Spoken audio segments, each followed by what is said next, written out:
Hi guys, welcome back to the grim darkness of the far future. Today, we dive into a question no mortal should ever face. What happens when your flesh rejects the sacred machine? Brace yourselves. I wake before the lights of the Mechanicum rise, though in truth I no longer wake in the human sense. Sleep has become merely a scheduled power down, an enforced quieting of biological processes that increasingly feel like an inconvenience rather than a necessity. The dormitory around me trembles with the distant heartbeat of the forge world.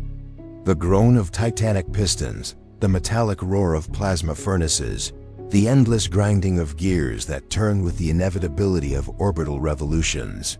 For most people, such noise would be a torment. For us, it is a lullaby.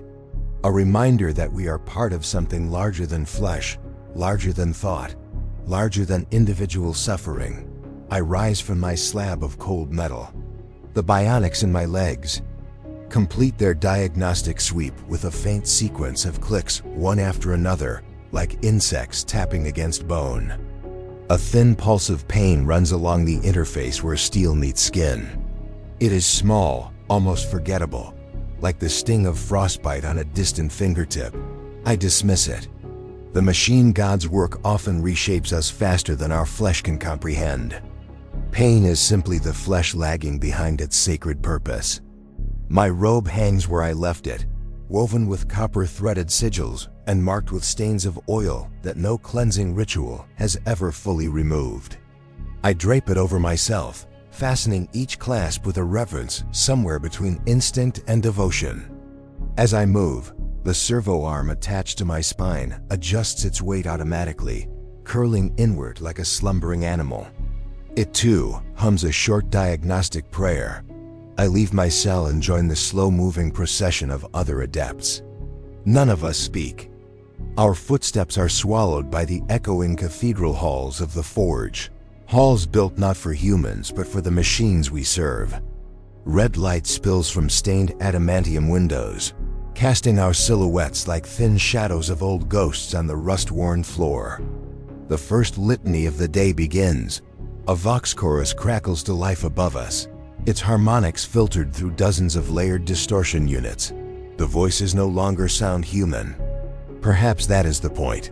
Bless the sacred circuits. Bless the honoring pattern. Flesh is fallible. Steel is eternal. We respond in perfect unison, a whispered murmuring of half-flesh, half-synthetic throats. The litany settles into the bones. Even the pain in my augmented shoulders seems to pulse with the rhythm of the chant. Then, as the rites conclude, our work begins. The Mechanicum's endless chambers open before me, canyons of machinery, towers of rotating gears, conveyor lines stretching beyond sight. The air tastes of iron, ozone, and old ash. Sparks crackle like artificial stars. I take my place at the data altar assigned to me, placing my hand over the runic imprint embedded in its surface. The cogitator awakens beneath my touch. Streams of code flow through the noospheric link, brushing the fringes of my mind with their icy precision. My organic eye blinks against the harsh light, while my augmented one adjusts instantly. The contrast is always jarring, half of me adapting with machine perfection, the other struggling to keep up. I begin repairs on one of the plasma regulators, its cooling matrix misaligned, its spirit restless. I whisper the hymns required to soothe it, not because I fully understand the depths of its temper, but because that is the way of our creed. You do not reason with a machine spirit. You placate it, you honor it, and if necessary, you kneel before it. Hours pass in ritualistic tedium. The same motions, the same chants, the same cold assurance that I am one cog among billions. Sometimes I wonder if this is what comfort feels like, predictability masquerading as purpose. And yet, as I reach overhead to tighten the final coupling, the pain returns. Sharper this time, a sudden spark of white-hot agony where the augmetic arm meets my shoulder. Not mechanical misalignment, not the sting of metal fatigue, something deeper. Something organic trying to recoil from the sanctified alloy grafted into it. I inhale sharply. The taste of copper fills my mouth. The plasma regulator hums beside me, unaware of the tremor running through my body. I keep working, pretending nothing is wrong, pretending this is simply another unexplained ache that will fade. But it does not fade. It lingers quiet, insistent, pulsing as though the flesh beneath the plating is whispering its disapproval. Just another flaw of the biological substrate, I tell myself, a weakness to be endured. A reminder that the path toward purity is long, and the flesh fights every step of it. Still, as the pain threads deeper into my nerves, I cannot shake the thought that something is changing, that something is beginning, and that whatever it is, it does not feel like a blessing. The pain follows me through the rest of the shift, soft at first, no more than a whisper trembling along the graft line, but persistent in a way that feels intentional, as though the flesh beneath the sacred steel has grown restless, murmuring in a language I was never meant to hear. I silence it with litanies, drown it in prayer, bury it beneath numbers and diagnostic hymns. Yet still it breathes, still it coils, still it presses against the edges of my awareness, like a forbidden thought struggling toward the surface. By the time the final chime of the work cycle echoes through the Mechanicum, I am exhausted not from labor, but from the quiet war unfolding beneath my skin. I shut down the data altar, offer a final benediction to the machine spirits of the plasma regulators, and step back. My vision flickers slightly, a brief distortion, a stutter between the organic and the augmented dot, then the vox sigil on my chest plate crackles, a burst of static, a metallic shriek, a sharp tonal command embedded in the noise, one I have never heard directed at me before. My entire body freezes. The sigil pulses with a deep crimson glow. It is not a general announcement. It is not a routine summoning. It is a direct command, a personal summons. I press my palm against the sigil and allow the encrypted message to unfurl into my mind. Cold data washes across my consciousness, a harsh tide of symbols and clipped instructions. Engansir depth 3.972. Report immediately to biologist Magos. Tyrion Vihau. Subject: flesh-machine interface instability. Priority: red. Delay will not be tolerated. The words carve themselves into me, clinical, impersonal, absolute. For a moment, I simply stand there, surrounded by the fading heat of the Mechanicum. Adepts shuffle past me in orderly lines, their robes brushing against the metal floor, their servo limbs clattering in the rhythmic cadence of duty. None of them look at me. None of them ask why I remain frozen in place. They don't need to. A red priority summons from a biologist Magos is not something one speaks of. It is not something one questions. It is not something one survives unchanged. I swallow or try to. The movement feels strange, as though the throat is no longer entirely mine. The pain in my shoulder surges, a sharp reminder that the reason for this summons is already burrowing deeper into my being. Flesh-machine interface instability. A phrase spoken in training only in hushed tones. A condition listed in the archives as rare, unpredictable, undesirable. A flaw in the sacred symbiosis of steel and sinew. A failure. No explanation accompanies the command. No comforting assurance. No ritualistic phrasing. No invocation of the Messiah's will. Only cold instruction, efficient, sterile, absolute. The machine god does not waste words. I begin walking. The Mechanicum corridor stretches before me, illuminated by the dim glow of malfunctioning lumen strips. Shadows flicker like mechanical wraiths across the rusted walls. Every step feels heavier than the last, as though gravity itself has deepened to drag me downward.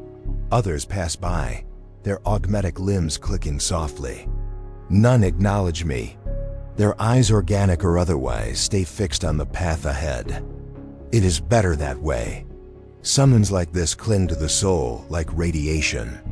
To even approach me might invite an unspoken contagion. The pain pulses again, synchronized with the beat of my heart, and I feel something beneath the surface shift, not a glitch, not a misalignment, but a biological protest. A silent rebellion. As I turn down a side corridor, the lights dim further. The air grows cooler. The hum of machines becomes a deeper, more resonant vibration. The district of the biologists, where flesh is studied, modified, corrected, and sometimes disposed of. A shiver runs through me. Ahead, a towering metal door slides open with an automated hiss. A pair of robed attendants stand on either side, their faces hidden behind featureless masks of polished brass. Tubes snake from their spines into the wall, as though the facility itself is drinking from their bodies. One of them gestures toward me. It is not a welcoming gesture. It is an expectation. I step forward. The door closes behind me with a sound, like a judge's gavel. Final. Absolute. Without appeal. The attendant speaks, voice filtered through layers of distortion. Magos Vihel awaits. Proceed. Do not deviate. Do not speak unless commanded. I nod and continue down the narrow passage. Each step echoes. Each echo grows heavier. Somewhere behind the walls, I hear screams. Or maybe it's steam pipes venting pressure. In this place, the difference is irrelevant. The pain blooms again, sharper, brighter, like a brand pressed into my nerves. For the first time since my initiation, I whisper not to the machine god, but to myself. What is happening to me? The walls offer no reply. Only the cold mechanical heartbeat of the Forge world answers. And beneath it all, beneath steel and code and ritual, my flesh trembles. It tightens. It recoils. As though it already knows what I am only beginning to understand. That it is no longer welcome. That it is preparing to fight. Or to die. And that this summons is not a warning. It is the beginning. The corridor narrows as I move deeper, and with every step, the symptoms worsen. It begins with a faint tremor so small, I almost mistake it for the usual hum of the augmetic cables running along my spine. But it does not fade. It grows, a twitch, then a shudder, then a pulse that travels through the interface like a glitch surging across a corrupted circuit. My shoulder jerks involuntarily, metal clashes against bone. Nerves flare like cracked wires. A spark of pain blossoms beneath the plating. I stop just for a moment, letting my hand rest against the wall. The surface is cool, ridged with old weld lines. It steadies me, but only barely. The tremor continues, an insistent rhythmic spasm that radiates outward in jagged waves. Then the burning begins, not heat from machinery, not the sting of friction, but something far more primal, almost organic. A deep, slow, simmering burn that spreads beneath the metal like a fever trapped inside a body that cannot sweat, cannot cool, cannot escape itself. Flesh and machine press against each other in silent hostility. The graphite tingles, then throbs, then pulses with a strange organic fury. I feel it clearly now. Something within me is resisting. It is wrong. It is heretical. It is impossible. Yet it is happening. The pain sharpens, as if invisible claws scrape down the length of the neural interface. My breath catches not from fear, but from a sudden awareness that the machine spirits in my augmetics are reacting. I feel them like slumbering beasts disturbed from sacred sleep. A flicker of warning runes flashes across my internal display. A brief cascade of foreign symbols. A static-laced whisper in the noospheric link. For a moment, I swear I hear a sound, a soft stuttering hiss, like a quiet refusal. As though the machine itself is rejecting me. A cold weight sinks into my chest. No, that cannot be. The flesh fails. The flesh falters. The flesh betrays, not the machine. Never the machine. I try to take another step, but the twitch in my shoulder becomes a spasm, violent enough to jolt my entire arm. The servo motor whines. The organic muscle beneath it tightens as if recoiling from a predator. The two sides, the sacred and the profane, pull against each other with growing aggression. A second pulse of pain splits across the graft line. I grit my teeth. My breath grows ragged. My vision blurs at the edges. This is no longer the subtle ache of earlier. This is escalation. This is a declaration. Something inside me is breaking order. In my mind, a question rises, quiet, forbiddance. Trembling at the edge of blasphemy. Is this a blessing or a rejection? Initiates are taught that instability can be a sign of transformation, of divine adjustment, an omen that one's flesh is being reshaped by the Messiah's inscrutable will. Some senior adepts speak of their early augmentations revolting before finally bending to purpose, and they claim this suffering is proof of chosen status, a test, a trial, a purification. But others, those who speak in hushed tones, when the rituals are done and the halls have gone silent, describe a different fate. They mutter about the unworthy, the misaligned, the irreparably flawed, those whose flesh refuses unity, those whose organs rebel, those whose sinew recoils from sanctified steel, those whose bodies are deemed impure. For them, the symptoms begin like mine. A tremor, a burning, a pulling away, a sense of two halves drifting apart instead of merging. Then the malfunction becomes catastrophic. The grafts fail, the augmetics tear away, and the magi cold, clinical declare the subject unfit, irretrievably aberrant, unsuited for the sacred symbiosis, a failed union, a denied convergence, a rejection. The thought alone chills me more deeply than any furnace-born breeze. I try to silence the fear. I try to bury it beneath litanies. I whisper them under my breath, lips trembling. Steel is truth. Flesh is weakness. The machine does not turn away the worthy. But the tremors continue. Another wave hits hard enough that my knees nearly buckle. I clutch the wall again, fingers scraping over the rough metal. My augmetic eye flickers, its focus drifting, as though the optic spirit is unsure whether to remain bound to me. I wonder just for an instant if the Magos already knows, if the summons was not for diagnosis, but for judgment, if my fate has already been calculated, if my body has already been deemed insufficient. A slow dread settles into the hollow spaces of my chest. The forge world thrums beyond the corridor, massive, eternal, indifferent. Every sound seems amplified. The hiss of venting steam, the grinding of gears deep beneath the floor, the distant clang of machines that will outlive all human frailty. And I, a servant of the machine god, stand here trembling like a faulty component, a defective piece, a compromised node, a flaw pretending to be function. The burning spreads again. The tremor deepens. The rejection, if that is truly what this is, begins to feel inevitable. I straighten slowly, forcing my body to obey, if only out of habit. Yet inside, a truth gnaws at me, sharp and cold. If this is a blessing, why does it feel like I am being torn apart? If this is a rejection, why was I chosen at all? And most terrifying of all, what happens to those whom the sacred machine refuses to accept? The corridor stretches onward. The pain follows. And doubt, quiet, poisonous, roots itself deep in my mind.